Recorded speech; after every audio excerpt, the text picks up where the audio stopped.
واوین کے تمام سننے والوں کو میرا سلام۔ حضرت واصف علی واصف رحمۃ اللہ علیہ نے اپنے ان 26 اقوال میں اللہ سے محبت کرنے والوں کے لیے نہایت قیمتی باتیں کہی ہیں، مگر سوال یہ ہے کہ کیا آپ اللہ سے واقعی محبت کرتے ہیں؟ اگر آپ کا جواب ہاں ہے تو پھر یہ ویڈیو آپ ہی کے لیے ہے، غور سے سنیے۔ حضرت واصف علی واصف رحمۃ اللہ علیہ فرماتے ہیں، آخرت کے طلبگار کا مطلب ہے دین کا طلبگار ہونا۔ یہ طلبگاری سرسری نہیں ہونی چاہیے، بلکہ جس توجہ سے دنیا دار اپنی دنیا بنانے میں محو اور مصروف ہے، اسی طرح دیندار اپنے دین کو بنانے میں محو اور مصروف ہونا چاہیے۔ کچھ لوگ خوف کی نماز پڑھتے ہیں جس میں اللہ کا خوف، دوزخ کا خوف اور دنیا کا خوف شامل ہے۔ کچھ لوگ شریعت کی نماز پڑھتے ہیں کیونکہ شریعت کا حکم ہے۔ بہت کم لوگ ایسے ہیں جو صرف اللہ کی خوشنودی کے لیے نماز پڑھتے ہیں۔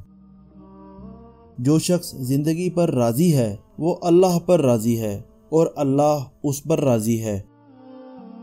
جب تک انسان کے باطن کی اصلاح نہ ہو جائے اس کو عبادت کی سمجھ نہیں آ سکتی۔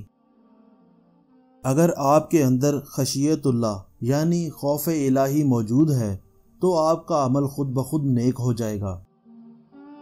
اللہ سے غیب میں ڈرنے والا شخص صرف وہی ہوتا ہے جس کو شوق ہو۔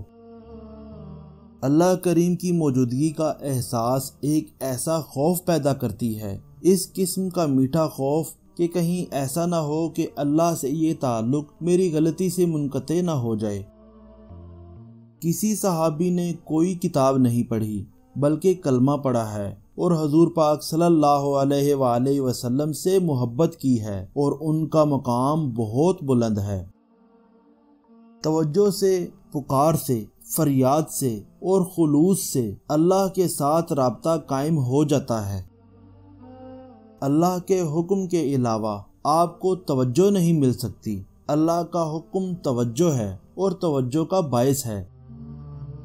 اللہ جس پر راضی ہے آپ اس کی ادا اختیار کر لو، اس طرح اللہ آپ پر بھی راضی ہو جائے گا۔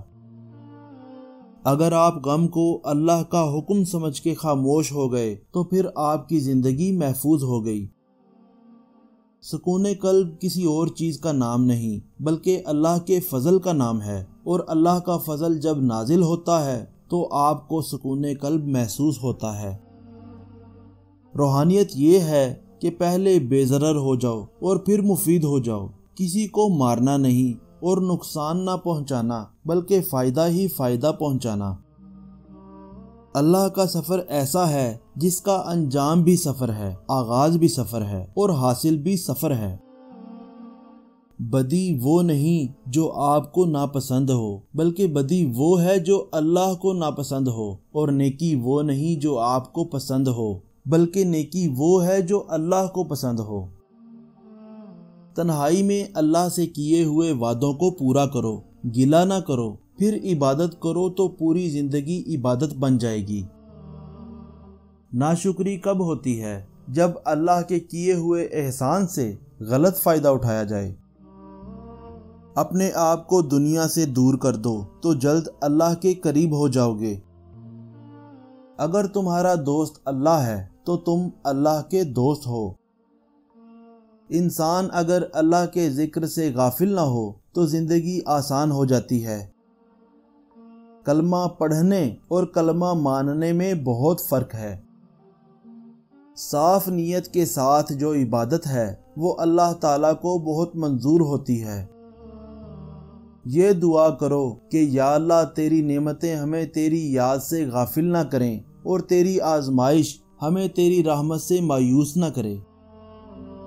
یہ آپ پر اللہ کا بڑا فضل ہوگا اگر آپ کی محنتیں آپ کو گمراہ نہ کریں۔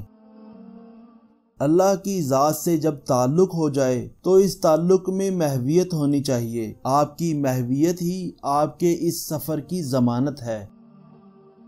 واوین کے تمام سننے والوں سے گزارش ہے کہ آپ ہمارے اس چینل کو سبسکرائب کر دیں تاکہ ہر آنے والی ویڈیو جلد از جلد آپ تک پہنچ سکے، اور اپنی قیمتی رائے سے ہمیں کمنٹس میں آگاہ کیجیے گا تاکہ ہر آنے والی ویڈیو کو مزید بہتر بنایا جا سکے۔